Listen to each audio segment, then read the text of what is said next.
is the Bloody Disgusting Podcast Network. The following contains mature subject matter, coarse language, intense situations, and is meant for an adult audience. Listener discretion is advised.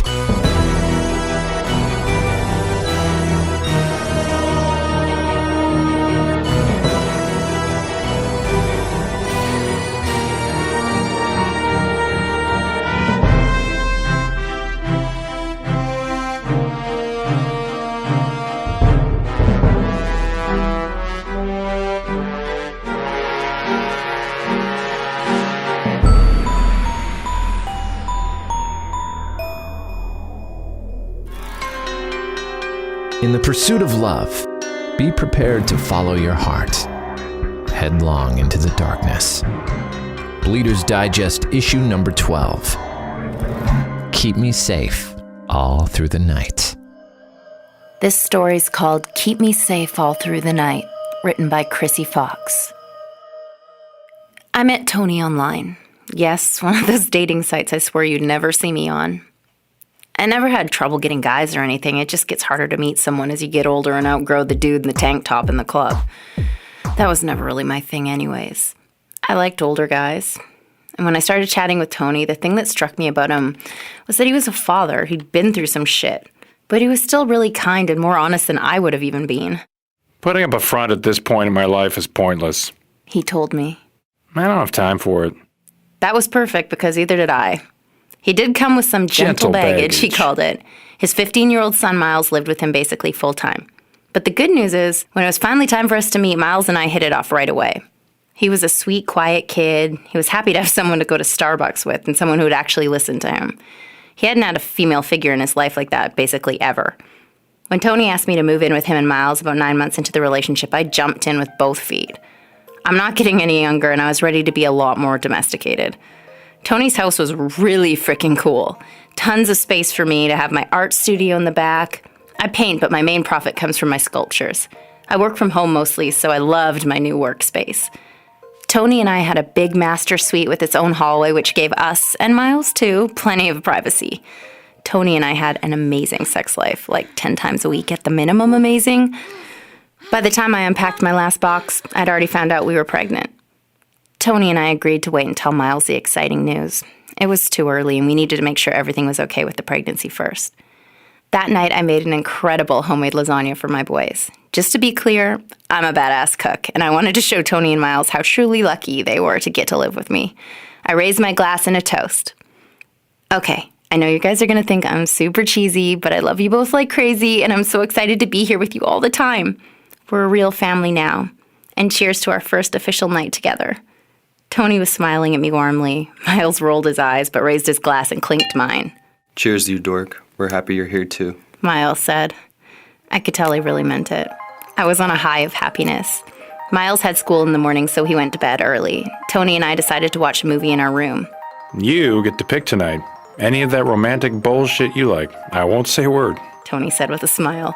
Really? I asked, snuggling up against him. I'm so glad you're here. And that move is officially fucking over. Tony told me, kissing the top of my head. Me too, I agreed. Then I fell asleep before I could even pick a movie. Pregnancy is fucking exhausting. I don't know how much time had passed, but I stirred, feeling Tony's hand on my stomach. I didn't open my eyes. It was comforting and sweet. A few moments had passed, then I heard a voice. I can feel it in there. My eyes shot open at the sound of Miles speaking. The TV was on, but it was muted. Lights from the frantic show that played lit up the dark room. I looked at Miles's face. It was his hand on my stomach. I gasped. How could he even feel anything I wasn't even showing yet? Miles? What are you doing in here? I scrambled up to a sitting position and pulled away from the tall 15-year-old. Miles slowly turned his face from my stomach and locked his eyes on mine. I swear his dark eyes had changed to a pale white, but that could have been my sleepiness and the flashing of the TV. It wants out, Miles said to me coldly. I reached over and shook Tony. He sat up startled and confused. When he saw Miles standing there, Tony jumped out of bed. Shit. Tony ran to Miles and gently put his hands on his son's shoulders, guiding him out of the room. Come on, Miles. It's late. What the fuck was going on? I was so confused and shaken up. Sorry. Tony whispered as he and Miles left the room. Tony came back to bed 10 minutes later. Are you okay? He asked. I nodded. I'm so sorry. Miles used to sleepwalk a lot as a little kid. As he got older, he got less and less. It's been a long time since he's done this. Almost a year. I thought he'd outgrown it. It really seemed that way. Oh, I said, still startled but also curious. Sometimes change can bring it on, even a good change. It might be a one-time thing. I hope so, I said, feeling a little weirded out. Tony paused as though he questioned if he should say anything else. It's really important if Miles ever does this that you don't wake him. Tony saw the concerned look on my face. It can turn simple sleepwalking into night terrors. Believe me, you don't want to experience that. Oh my God, Tony, what do you mean? I asked. We're about to have a baby. Is this dangerous? Tony shook his head. No, I'm sure it's just a weird thing. Like I said, he's outgrown it. Apparently not, I said, feeling more freaked out than ever. I thought for a second. Did you tell him about the baby? I asked Tony. Of course not. Tony insisted. Well, he knows. He said it wants out. He doesn't even know where he is, let alone what he's saying, Layne. Tony insisted.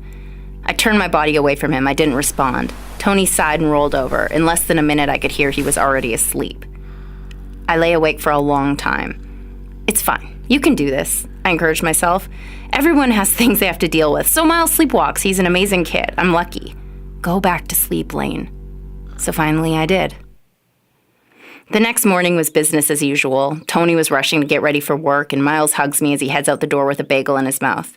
See you, I called to him. After Miles closes the door, I look at Tony questioningly. Tony throws his hands up. He remembers nothing. Never knew it happened. I never told him you saw him do it. I didn't want him to feel stupid or anything. I nodded. Good call.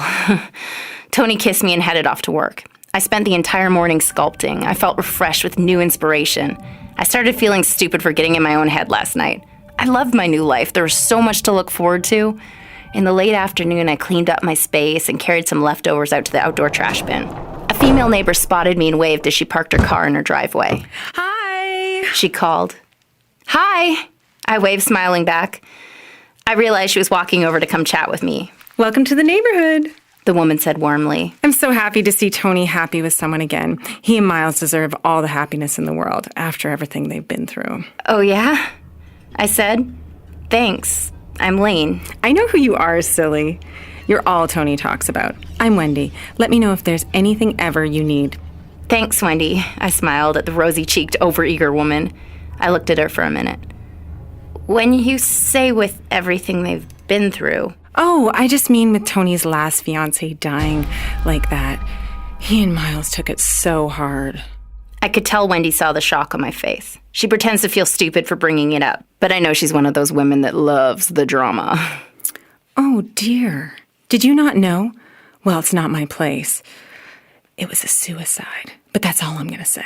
Wendy pretends to zip her lip and holds her hands up, backing away from me, headed back towards her house. She tilts her head in sympathy. It was nice to officially meet you, Layne. Wendy calls, then hustles home. I stand there watching her go. How the fuck did Tony never tell me this? Mr. Honesty? Fuck him! I stomped back into the house, vowing to sleep in my art studio that night. After fighting for almost 3 hours, I realized that I was getting nowhere with Tony and retreated to my workspace. He actually said he didn't understand why I'm so mad. It was just something he didn't like to talk about. There's a lot of things like that with him these days. What a cock! I must have fallen asleep, but of course, woke up having to pee. The baby must already be pushing on my bladder. I opened the door into the hallway and BAM! I almost collide with Miles standing on the other side of the door. I half screamed, startled. Miles? I blink in the darkness. What are you doing out here? Miles doesn't respond. He just stares at me. He must be sleepwalking again. I remember what Tony told me to make sure I didn't wake him. I shakily and slowly reach for Miles' shoulders. Miles is wearing his pajama pants with no shirt. As my fingertips touch his skin, he snaps, almost recoiling like a snake. Miles screams and something drops from his hand onto the hallway floor. Moonlight shines through the windows and reflects off the object. It's my large sculpting knife. I gasp.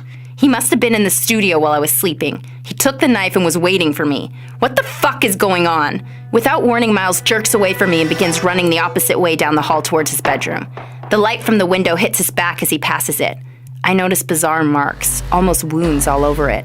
They appear to be in strange shapes. Miles' feet stomp loudly as he reaches his room and the door slams loudly behind him. I stand in the hallway frozen. I'm terrified. How the hell am I ever supposed to sleep in this house again? Tony appears at the other end of the hall. Layne? He sounds confused. Well, no shit. I angrily walk to the bathroom and close the door behind me, saying nothing to Tony. The next morning, I decided to take my own approach. Miles was eating some gross sugary cereal, and Tony was packing his laptop into his work bag. So, Miles, I say awkwardly, do you remember what happened last night? I look at him closely, waiting for a response. Huh? He asks me. I can tell he clearly has no idea.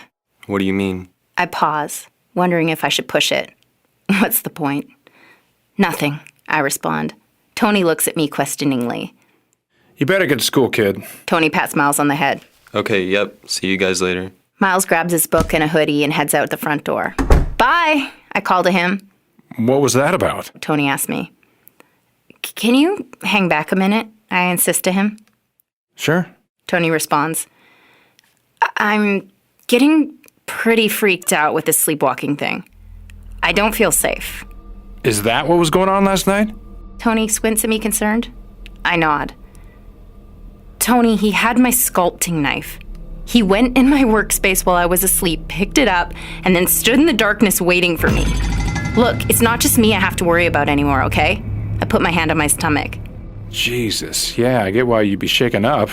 I truly don't believe he would ever hurt you. Miles loves you. I know that, but I was just doing a little reading on the whole sleepwalking night terrors thing, and it gets dangerous as someone gets older and closer to Miles' age. He doesn't see things in that dream state that are real. He's in another place and his reality could be anything. What if he hurt me last night? Babe, I'm so sorry. Give me a chance to fix this, okay? I'll take extra precautions at night, and I'll make an appointment with the sleep doctor. We'll fix this. Tony promised. Okay, I agreed, already questioning my decision. Fuck, of course I fell in love with a dude that has a serial killer son. Kidding. Well, half kidding. That night as Miles was going to bed, Tony was rigging his door with pots and metal kitchen utensils. So we hear you if you leave your room tonight. Tony explained to Miles. I'm sorry, I feel so stupid. Miles apologized, embarrassed. Don't be, we'll figure this out, I assured him. Okay, good night. Miles said as Tony closed his door. I felt a pang of guilt. This poor kid. Am I the biggest asshole ever here? Tony wraps his arms around me. Come on, let's get my two babies to bed. He said warmly. I fell into a restless sleep that night. So many things were running through my head. Was this relationship even going to work out? Will the baby ever be safe here? Does Tony love me enough to prioritize our baby with Miles' problem? Finally, I drifted off uneasily. I awoke to the sound of Miles' voice. It was coming from somewhere in the house. Tony? I whispered. Tony didn't even stir. I crept out of bed and nervously down the hall. As I exited our master suite, I saw that Miles' door was still closed. All of the kitchen utensils and pots still remained untouched on the outside of the door. I exhaled in relief. I could still hear Miles' voice in my tired confusion. I slowly turned the door handle to his room, steadying the metal noisemakers. The door opened a crack and I peered inside. As my eyes adjusted in the darkness, I realized I couldn't see Miles in his bed. I pushed the door open even wider. Miles is definitely not in his room. From another place in the house, I hear Miles speaking rapidly, so fast I couldn't even make out what he's saying. Goosebumps raise along the back of my neck. How the fuck did he get out of his room without all of this stuff on his door falling, or making some crazy loud sound? Where was Miles? I take a deep breath and slowly turn, creeping towards the living room. Miles' talking gets louder as I approach. I enter the living room to find Miles on the couch, propped up weirdly on his arms, speaking at a rapid pace. He's looking up towards a dark corner near the ceiling. I slowly turn to see what he's looking at and spot 3 long, tall shadows. I silently exhale in shock, covering my mouth so I don't make any noise. What the fuck were they? Miles stops talking and slowly turns his gaze towards me. Hi, Layne. he says, very matter of fact and very fucking creepy, as though he knew I was there all along. I jerked my head back towards the shadowy figures. They were gone. Without hesitation, I whip around and run back to my bedroom. I close the door to the hall of the master suite and then slam the door at the entrance of our bedroom. I lock it. What the actual fuck is going on? What did I just see? I'm breathing heavy, leaning on the door. Tony! I whisper, yell at my sleeping boyfriend. He doesn't respond. I hear him snoring and I scramble for my cell phone that I know is plugged in beside the bed. I switch on the flashlight, shining it in Tony's face. The instant the light hits his skin, I realize it isn't him. That's not Tony laying in my bed. The face and skin look gray and stretched, almost monster or alien-like. Well, I guess like the photos I've seen of aliens in books and movies. But also different. More deformed. I could see sharp teeth protruding through his open mouth.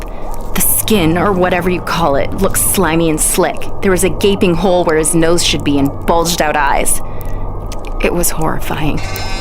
As Tony awoke and realized light was on his face, he began to morph. Back into Tony, his human form. Oh fuck no, I'm out.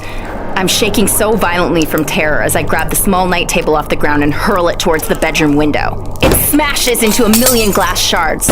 Grateful our bedroom is on the ground floor, I climb quickly out of the broken window. Tony was calling after me as my pajamas ripped and my skin tore and the excess glass still hanging from the window frame. I've never ran so fast as I got to that neighbor Wendy's house and began pounding on the door.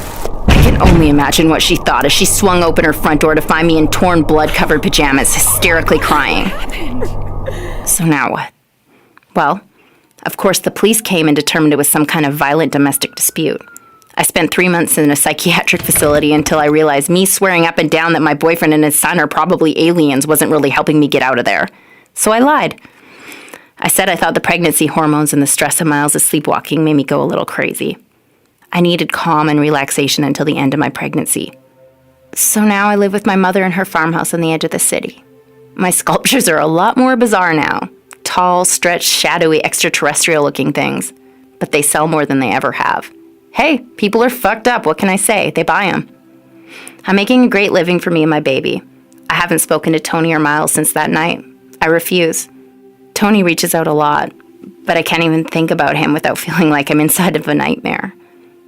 There's so many nights I feel a breeze coming through my window, blowing the thin white curtains. I know it's them. One night I made the mistake of getting up and closing the window. The long figures were standing in the distance on my mother's back lawn. We see them from time to time through the windows at night. My mother now knows I'm not crazy, that they're real. She prays every night that they will go away and just leave us in peace. I'm not religious, but I fucking hope her prayers are answered. But we both know they aren't going away. They're waiting for my baby to be born. His baby. They'll try to come for him. I still hear Miles' voice in my dreams. It wants out. For now, all I can do is wait. They won't take my baby boy without a fight. Until then, I just try to always keep the lights on. Keep Me Safe All Through the Night. Written by Chrissy Fox. Featuring Chrissy Fox as Layne, Tyler Connolly as Tony, Riley Cummings as Miles, Michelle Carter as Wendy. Engineered by Tyler Connolly. Production, sound design, and music by Chrissy Fox. Additional music by Michelle Carter. Theme music by Trevor Shand, Tyler Connolly, and Chrissy Fox. Subscribe on your favorite podcast provider to never miss an episode. Bleeders Digest is a presentation of the Bloody Disgusting Podcast Network.